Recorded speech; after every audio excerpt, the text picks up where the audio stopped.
Hi, I'm Lenise Brothers, a registered nutritionist, women's health, hormone, and menstrual cycle coach, and the founder of Eat, Love, Move, a nutrition and well-being practice. This is the Period Story podcast, where in each episode, I sit down with a guest to talk about their period story. We get behind some of the myths and misconceptions about periods and so much more. Now, on to today's guest. On today's episode of Period Story, I'm so excited for you to hear my conversation with Nicola Rae-Wickham, the founder of A Life More Inspired. On this episode, Nicola talks about the importance of being authentic, the power of imperfection, and she shares her really powerful fertility story. And of course, Nicola also shared the story of her very first period. I hope you enjoy the episode. I'm so excited to have you on the show today. Welcome to the show. Thank you for having me. So let's get into the question I ask my guests at the beginning of each show is tell me the story of your first period. Okay, so the story of my first period was, it actually started in my first week of starting high school. So it was kind of a time of transition, a big time of firsts, first week of starting high school. And so I had that kind of feeling in my tummy, but I thought it was just nerves about starting high school. I turned 13 kind of 2 weeks after that. And I just thought it was like being in this big school and kind of starting off as year 8, and you could see all the older ones there in year 11, and they looked all so big and scary and like adults. And I couldn't believe that they were actually school children, some of them. And we had a PE lesson, and at my school, the PE teacher was notorious. She was so scary, right? Like even before entering the school, everyone knew about her. And so she we got her in for our very first PE lesson, and she was checking our feet for verrucas. What? Because that's what they did then. It was like we weren't wearing socks, and so they were really kind of in the changing room. They wanted to check all of our feet for verrucas to make sure we didn't have any, so that we could proceed with getting changed for PE. And what she used to do is we all used to have to sit there. By then we changed into our PE kits, so we were in our little netball skirts and polo shirts, and you have to put your feet out, and she would grab your foot and yank it up to check the bottom of your feet. Yeah, I know. It sounds like I went to school in the dark ages. Yeah. It's only like 20-something years ago, 30 years ago. And when she did that, my best friend was sitting opposite me. And afterwards she went, Nick, I think your period started. That's how it started. So how did she know that it had started? She saw the blood on my knickers as the teacher had like pulled up our legs, and we were wearing these little netball skirts. It kind of exposed our underwear. That's how yeah, I know, right? My best friend, she was like, I think, Nicola, you started your period. I was like, oh my goodness. So what did you do? So I went to the bathroom, used tissue. Even though I knew that it was coming, because I was relatively late out of all of my friends. I was turning 13, like I said, a week or 2 weeks after the start of term. But I was still really surprised, and I just went to the toilet and used tissue. And it's like, let me just get through the rest of the day so I can get home and tell my mum. Oh, you sound like you took it on the chin. You went to the bathroom, got your tissue, and got on with the rest of the day. Whereas some girls would have just fallen to pieces. How did you know what to do and how to handle it? Goodness me, I was expecting it. Yeah. So it wasn't kind of a major surprise. It's not like I looked at the blood and thought, what's that and where's it come from kind of thing. Yeah. And I suppose as a child, I was so used to just absorbing and getting on with it, and also very measured about where I would show my feelings and where I wouldn't. So I knew that I just needed to ride out the day. And I can get home, and then I can deal with it. It's almost that kind of compartmentalizing.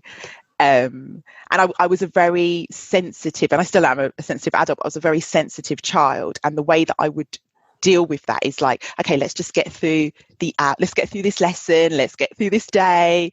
We get home to our sanctuary and everything will be okay. So it was kind of like that with the period as well. And what happened when you got home? Got home, told my mum, and she was like, oh my goodness, it's here, it started, I can't believe it's in your first week of high school. And then she got out all of the supplies and proceeded to talk me through everything. And then I was like, what about Dad? Like, do I have to tell him? She's like, don't worry about that. And then I could tell that she told him, because it just felt like he looked at me differently. It felt like he looked at me, there's this sudden like concern, like, are you okay, Nicola? I'm like, yeah, I'm right. And then that was it. Therein started the journey of menstruation. Your mom, she was quite welcoming and open when you got home. And did she explain what was to come, or was it just an explanation of what was happening to you on the occasion of your first period?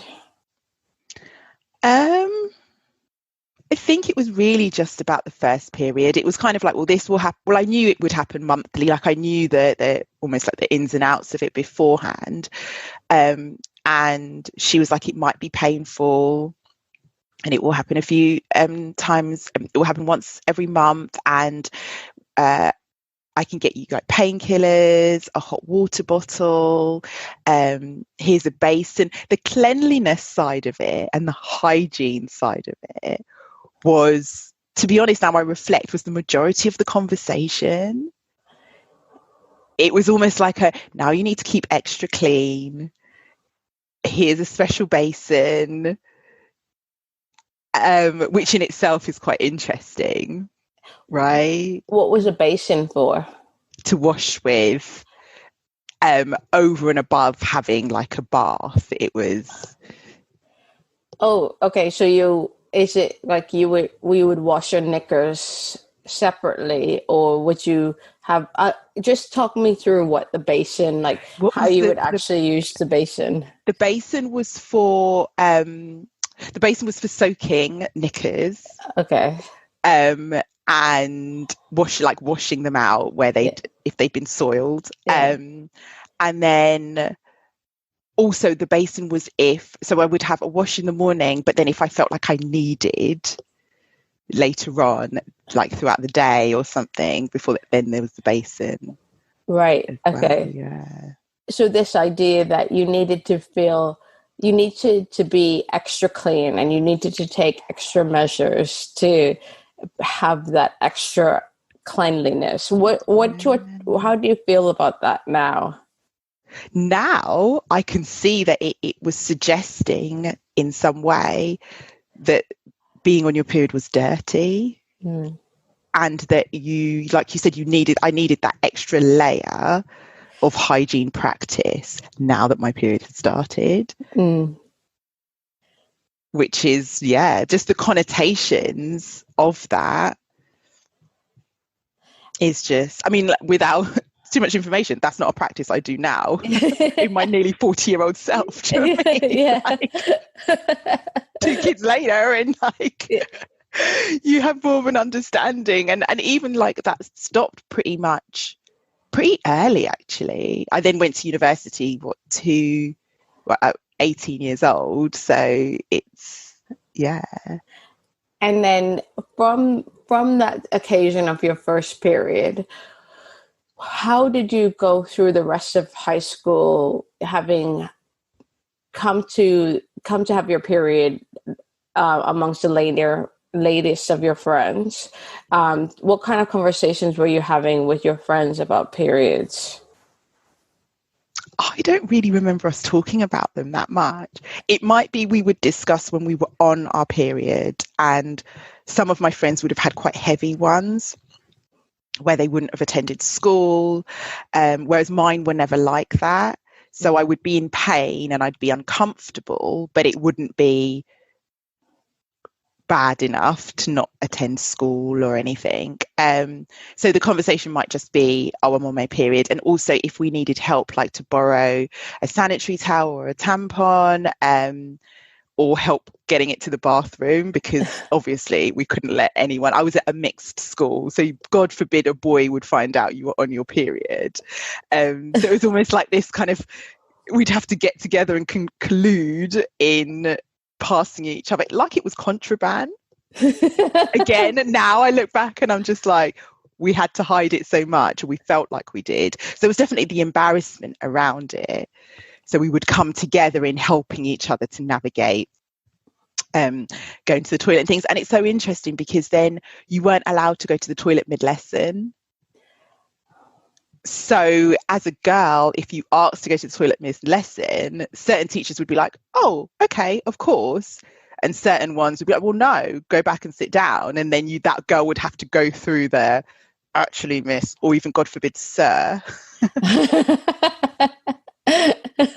I need to go to the bathroom. So it was all of that we had to deal with, that we would help each other. We'd always cover for each other.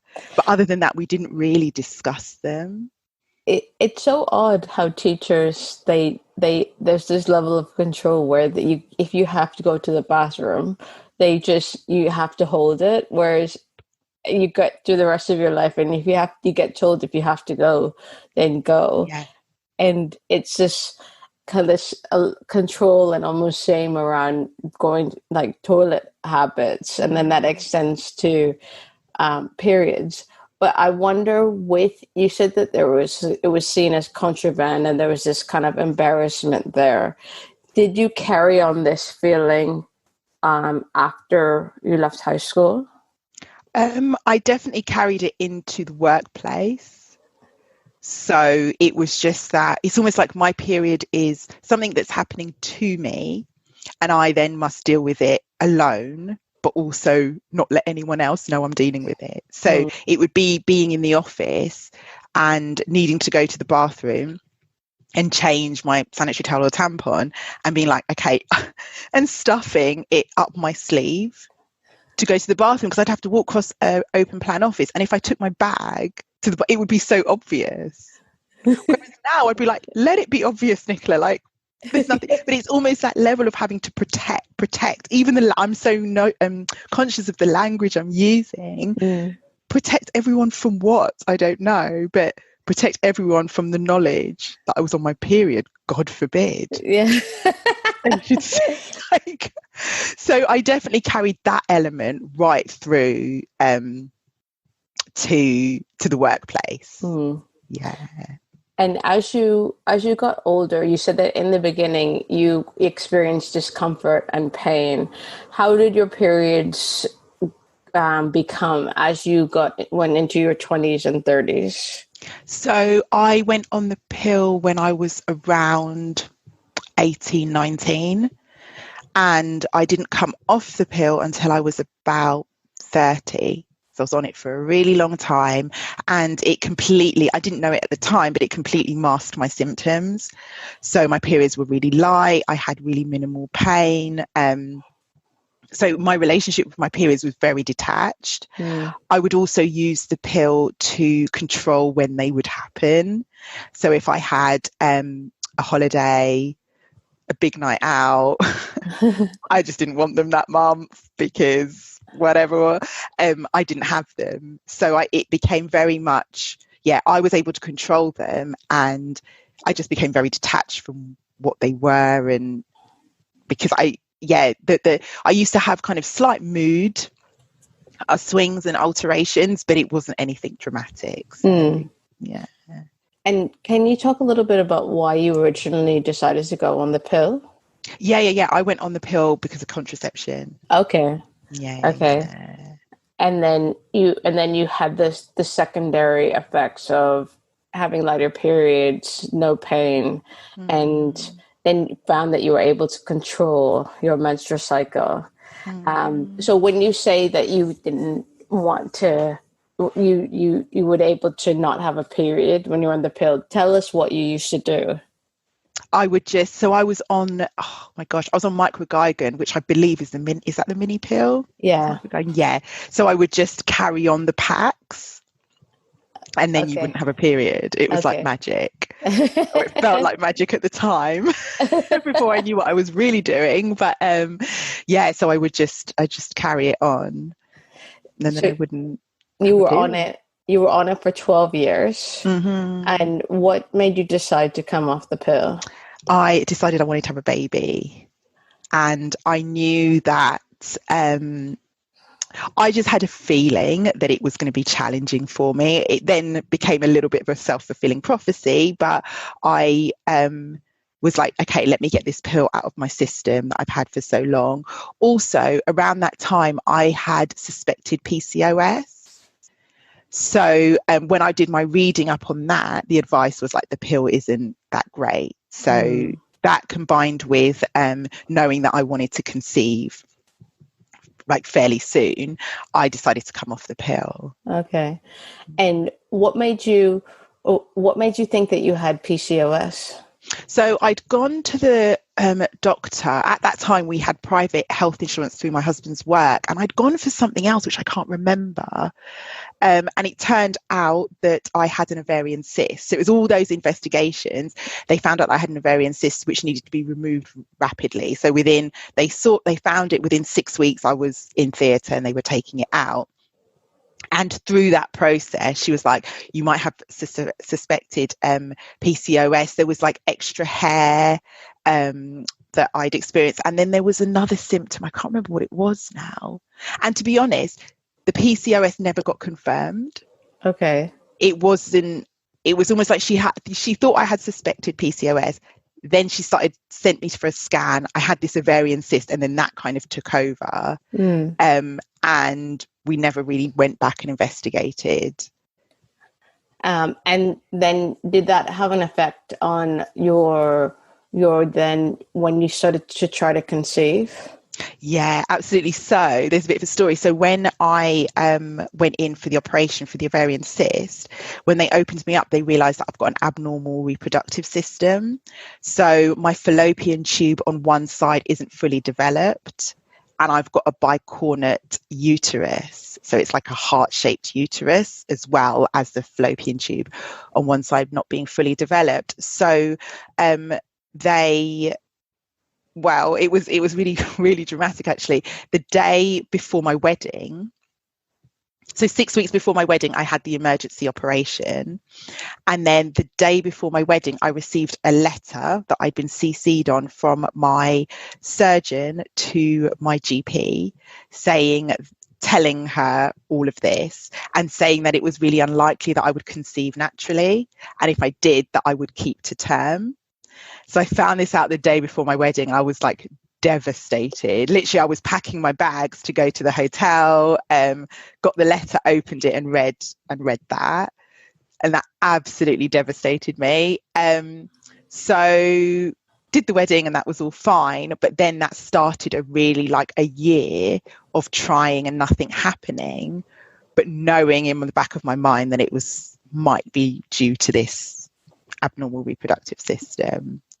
So yeah, it started off a really challenging journey. But then I started, after about a year, 18 months of nothing happening, I saw a naturopath. She was a homeopath and a naturopath, and she absolutely changed everything. Within 3 months of seeing her, I conceived, but I miscarried. So I ended up miscarrying 3 times, but then I conceived and it stuck. And then I was able to have my eldest daughter. Wow. So the day before your wedding, getting this news and having to shift from just absolute finding out potentially that you might not have children, to then shift into happy families mode. And it's interesting at the beginning because you said that you had always you were able to compartmentalize. Did you find yourself doing that then? Yeah. And it's only in talking to you now, Lanice, that I'm realizing that that's exactly what I did. It was okay, I can be devastated tonight. My best friend, she stayed with me in the hotel the night before. She literally scooped me up and looked after me. And then got to the morning and it was like, you know what, this is my day. So whatever's going to happen after this is going to happen afterwards and deal with it. But I'm going to enjoy today. And I did. But it was that exact mindset of when you get back, like we went to Thailand on honeymoon. It was like you can process in a couple of days when we're in Thailand. For now, you need to get on with it. And it's so funny because I feel like I'm such a different person now. Now I don't know if I would do that. Now I bring my whole self to everything, and because I don't have to do that. Whereas back then, and I feel like systemic and societal conditioning has meant that I will show certain parts of myself in certain situations, then being a sensitive soul, then being a bit of a chameleon means that, that I did. And it's only in talking to you, I was like, wow, yeah.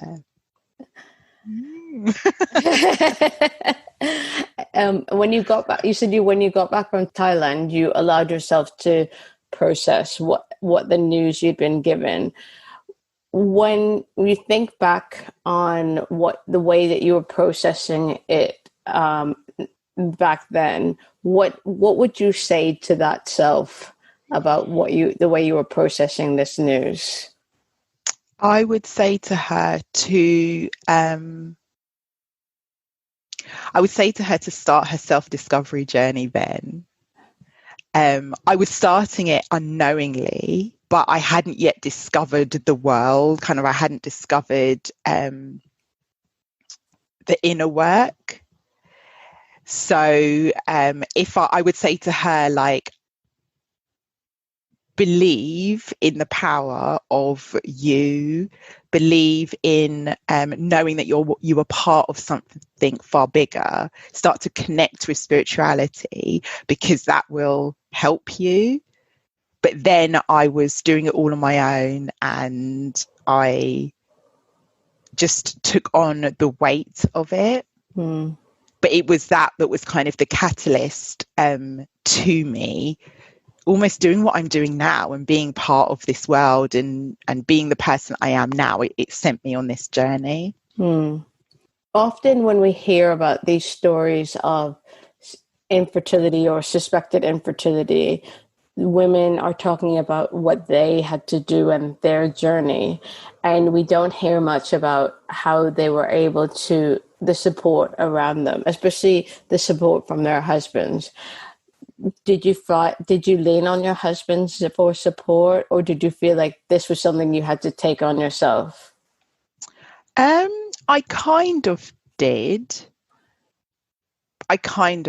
He was supportive in the sense that he was like, well, we'll do whatever we can to make it happen. So after the third miscarriage, he was like, right, let's look into IVF. And I was like, whoa, like we've got other options first. So he was kind of very alpha male practical in that way.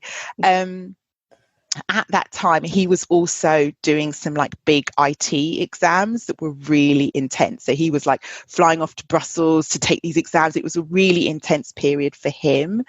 And so he wasn't as emotionally available as maybe I needed him to be. But at the same time, I'm quite independent in the way that I process. Again, I think I kind of compartmentalize, and I did that again to deal with that period. So he was good and he wasn't good.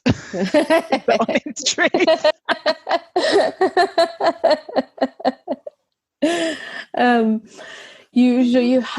You had this experience, and then you had a light at the end of the tunnel. Can you tell us a little bit about the work that you did with the naturopath that changed your reproductive health?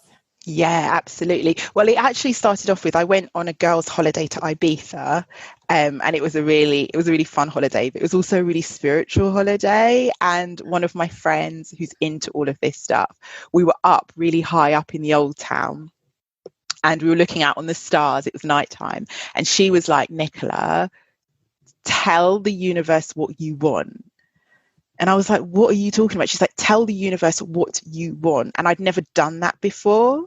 And so I did that. And that really kind of started a journey for me. And then, bless her, she would get me crystals, and she would get me orange crystals, and she would tell me to put them on my tummy. And so that kind of started things. And then when I started seeing my homeopath and naturopath, she sorted out my diet. She sorted out my stress levels, because I was working in, where was I working at the time? I'd moved from fashion marketing into public sector communications, which was less stressful than fashion, and it was closer to home, but it was still, yeah, a lot. And also I was so stressed about not getting pregnant as well. So that was a big part of my stress levels. So we worked on diet, we worked on stress. We worked on mindset, although I didn't know that it was mindset at the time. And she gave me homeopathic remedies, which were amazing. So what would happen is I would see her after every period, and we would have a download of like, how was it? Like, what did it look like? How long did it last? I was doing my basal temperature. Yeah, basil. Yeah, Yeah, basal temperature. thingy temperature. Yeah, I was doing that. So we would kind of do a debrief report, and then she would adjust the remedies according to what kind of came up. So she had a transformative effect on my reproduction. Like, she's the reason that I was able to conceive. And it was so interesting as well, as I felt like I'd get a biology lesson. So I felt like I went through the whole of up until, I mean, I started seeing her when I was probably about 31, 32. And I just feel embarrassed to say it now. I kind of thought you could get pregnant anytime at 32 years old. Like, well, you're not alone there. Good. Because I'd gone so long just trying not to get pregnant. And I literally just thought, and my mum had always, when I was younger, a teenager, given me the talk, like, do not get pregnant, Nicola, do not get pregnant. So I literally just thought you could get pregnant any time. So when I sat down with, her name's Cassie, and she explained to me how it actually works, I was like, what? We have a fertile window? So in that year that we were trying to conceive, I didn't really know about all of that stuff. So she sorted me out from that point of view as well. So I was doing all the charting, I was doing everything. And yeah, I got an education and a relearning and a change in perspective, and the homeopathic remedies really helped. So thinking about the education that you got about what was happening to your body, or what continues to happen to your body reproductively and hormonally, what do you wish you learned back in high school? I wish I'd learned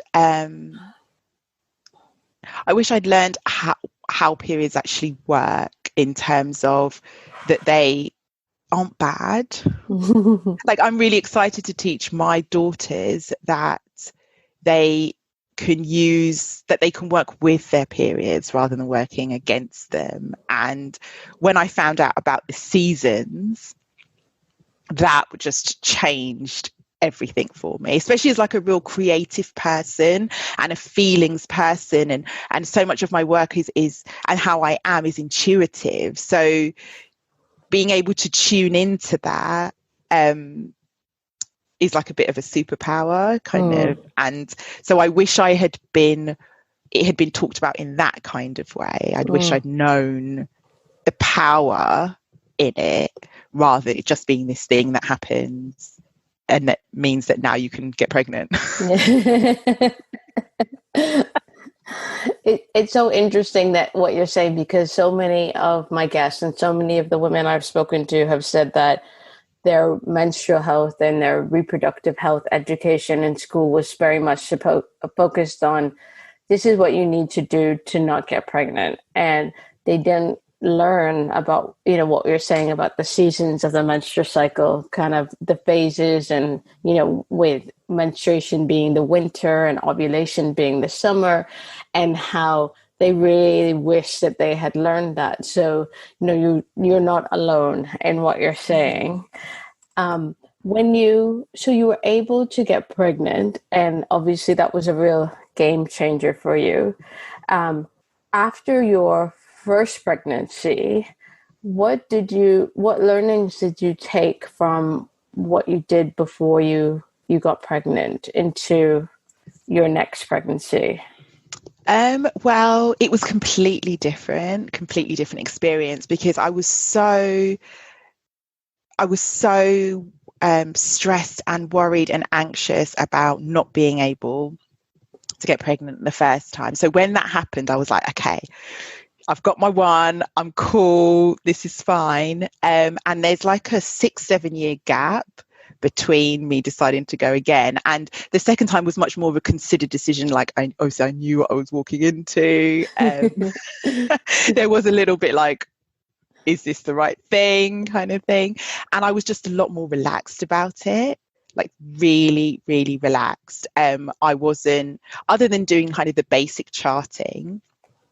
So I knew when I was fertile, but I wasn't doing all of this stuff that I had done the first time. And it was very much kind of, if it happens, it happens. If it doesn't, it doesn't.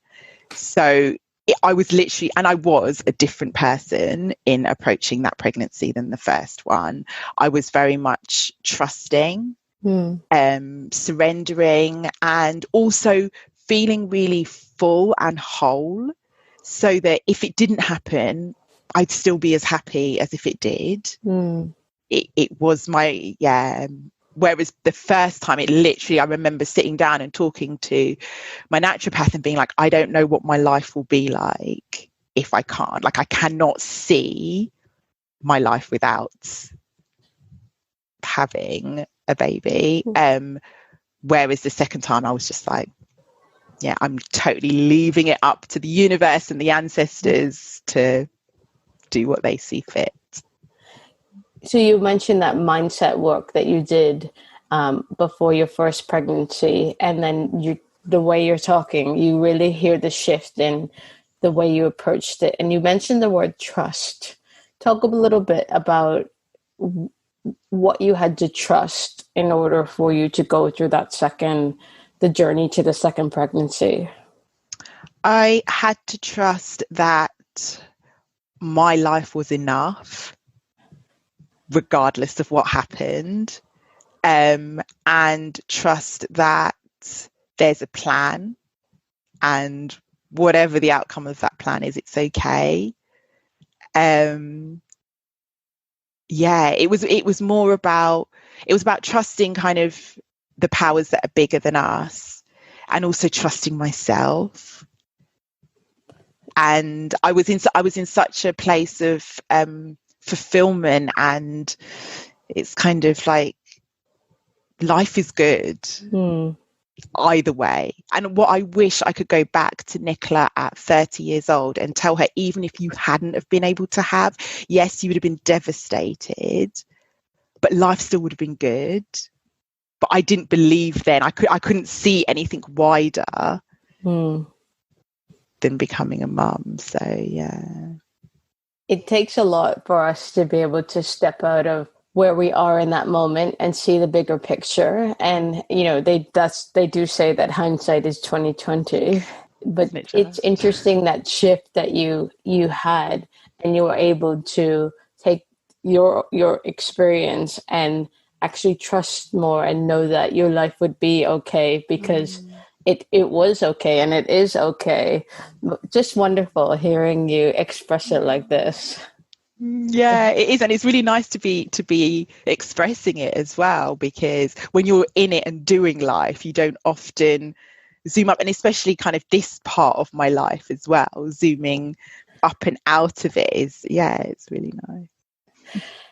Can you talk about the work that you do? Because you touched on it briefly, some of the personal development work that you do, but I know that your business really involves a lot of this. So talk a little bit about the work that you do, and the working with women. So what I do is I help women to show up more wholeheartedly in their brands primarily. I'm trained in marketing. It's what I've done since university. And then I've got my coaching certs as well. So I kind of combine them to help small women businesses to really put that heart and soul into their brands and then move on the ideas that they've got. So and I believe, especially for Generation X women, where we have a lot of unlearning to do, a lot of places and spaces where we, for various reasons, have had to edit ourselves and assimilate and filter. And then we get to this stage where, and then we had to continue to do that through corporate, get to these stages of having our own businesses and everyone's like, just be yourself. And you're like, number one, I don't know who I am.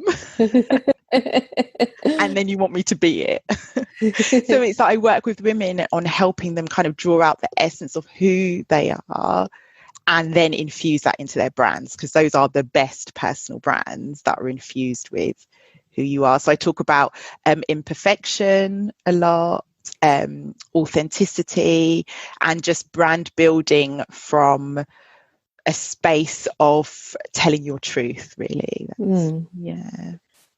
Do you think that that journey from being in the corporate world to going to have your own business and, you know, having to show up as yourself, and to quote unquote be yourself, whatever that is, why do you think that's so hard? I think it's so hard because society tells us that we shouldn't. Society tells us that we're not enough. And so it then becomes, we become so used to being what other people need us to be. And this goes for massively for Black women and women from marginalised communities, where the editing and the code switching in order to fit in is prolific. Because literally the workplace or society is saying that you being assertive, for instance, in the boardroom, you're suddenly aggressive. So we're constantly like second guessing and having to think before we do and speak and be. So that's definitely part of it. And then also for all women, especially in the corporate space, there's a particular version that is acceptable. And so it's trying to fit into that mold. And then when we take it wider to advertising and marketing, of which I've very much been a part of, but it is designed to ride on insecurities. Buy this lipstick and you're going to feel better because you're not good enough as it is. And so constantly going in not feeling that being yourself is enough. So it's complex and it's layered and it's nuanced, and I'm endlessly fascinated by it. To make that shift, to be able to show up as your whole self, what would you say that, you said that's nuanced and there's lots of layers to it. If you're talking to a woman who's at the beginning of that journey, what would you say that she needs to start doing? The first thing that I believe that she needs to start doing, and it's a task that I get people to do in my signature program, Wholehearted, and it sounds like a little bit of a strange one because I get them to shine the light outwards before we go inwards. But I get them to tell me who their wholehearted inspo is. So who is the person, probably on the internet, who they look at and they're just like, I love what they do. I love the way that they show up. And at the beginning, they feel really removed from that person. So the type of women that I attract, they're empaths, they're sensitive souls, they're big-hearted creatives. So often the women who are there in wholehearted inspos are the likes of Brené Brown, Liz Gilbert, people that are really showing up unapologetically. And so they see themselves as being so far removed from them. And what they'll see as we go through is that what you aspire to be like, what you're inspired by, is actually a reflection of what is within you. So that's one of the first things I get to them to do, is actually to look outwards. And then after that, very quickly looking at what lights them up. Like what brings you joy, what lights you up, and then we can start from that place. And all the way through, my thing is imperfection for the win. Like, where can you strive to be imperfect? Do you think that a lot of women are coming away from this trap of perfectionism? Absolutely. Perfectionism is what is stopping us in so many ways. And it pertains to the question you asked me earlier about being in like corporate spaces and not being able to be yourself. It presents this image of you've got to be perfect. As a woman, we have to be, like, we're told we have to be perfect. Anything less is not acceptable. And so we're constantly reaching for what we all know deep down is unattainable. And that either keeps us stuck and doing nothing at all, because it's kind of like, well, why bother? Or it keeps us tired and exhausted and overwhelmed trying to reach this pinnacle of perfection that doesn't exist. So, yeah, it's what holds so much of us back. And then the other layer to perfectionism as well is that it's like a protection mechanism. If I'm perfect, no one will criticize and judge me. Right? And what we all know is that even if we were perfect and perfection doesn't exist, we're always going to get the judgment anyway. But it's so interesting where it's used as a protection. Yeah, I can totally relate to that. What happens when women, they embrace imperfection? Oh gosh, it's liberation happens. It is so freeing to be able then to rock up and trust. It's that word again. You're able to trust what you know, trust who you are, trust what's going to come out of your mouth is okay. Trust that what you're going to tap onto the keys and write is okay and enough. So it's just freeing on a real practical level. It saves time, right? Like, you're not procrastinating as much. It doesn't get rid of procrastination, I wish, but not as much. You're not re-recording that video 10 million times. You're not deliberating over every decision. You're not. And big one that's coming up for my clients right now is over preparing, right? Like, I can't remember the saying, something like prepare to fail, or fail to prepare, or prepare to fail. Yeah. I hate that. It gets drummed into us probably from school, and there's an element at school where we need to study for exams, so it's helpful. But then as women, we take that on, and the amount of women I see over preparing, which then seeps into over delivering. And it's all coming from a place of, if I over prepare and over deliver, I'll be perfect, and then I won't get judged. How would you connect that with the idea that, for Black women, you get told that you have to work twice as hard just to be on the same playing field? So there is this level of over preparing and overworking that you do because you feel like you will get judged, not only for what you're doing, but because of your color of your skin. That is a big one. And that is one that I consciously reconcile every day for myself. And absolutely, my Black clients, I'm helping them through that, because it's a belief and it's a truth. But our job is to be very conscious of it. Right? So it can lead so many of us down that road of burnout constantly, because we are pushing and pushing. And it's kind of like, well, what about the suggestion is if you didn't push so hard, if you trusted again that what you're delivering is enough, that yes, you are going to be judged. harsher. Like, I'm not going to beat around the bush on that. We are judged by a different standard. But if we just do the best with what we've got and where we can, and that doesn't mean staying up working longer or doing more, but actually it means if we can trust what we're doing and what we're delivering, and I believe infusing more of us into it, that is actually where the magic is, in our authenticity. And probably if we were having this conversation 20 years ago, I mean, we'd be a lot younger, but it would be very different. It was a very different time that we were coming up in.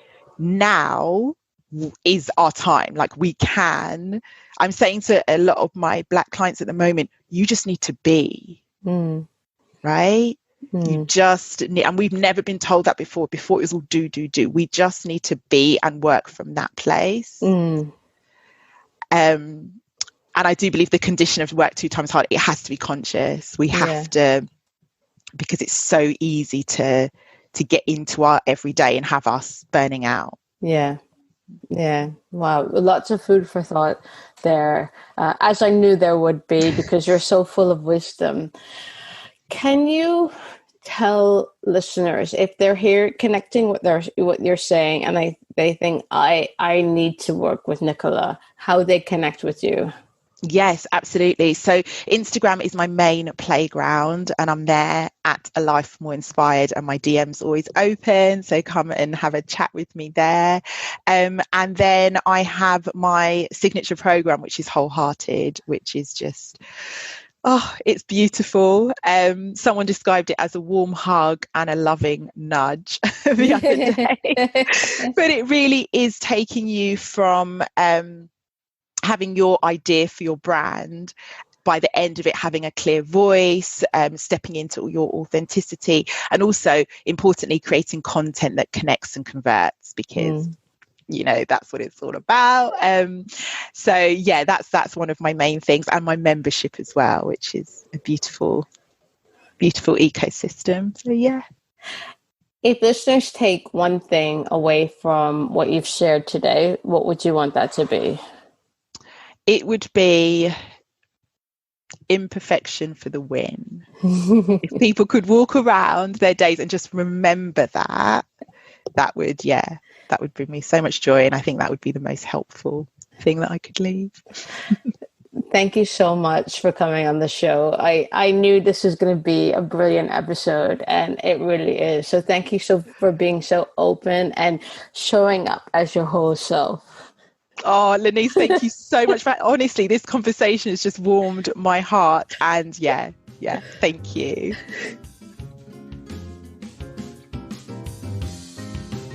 For more inspiring conversations, head over to periodstorypod.com, where we have so many more for you to peruse. If you want help with your menstrual or hormone health, email me on hello@eatlovemove.com to set up a free 30-minute hormone health review. If you like today's show, please don't forget to subscribe, rate, and review wherever you get your podcasts. Tag us, come say hi, and send in your requests for who you'd like to see on the show on Instagram and Twitter on @periodstorypod, or email us at hello@periodstorypod.com. I'm Lenise Brothers, and you've been listening to Period Story. Thank you so much for listening.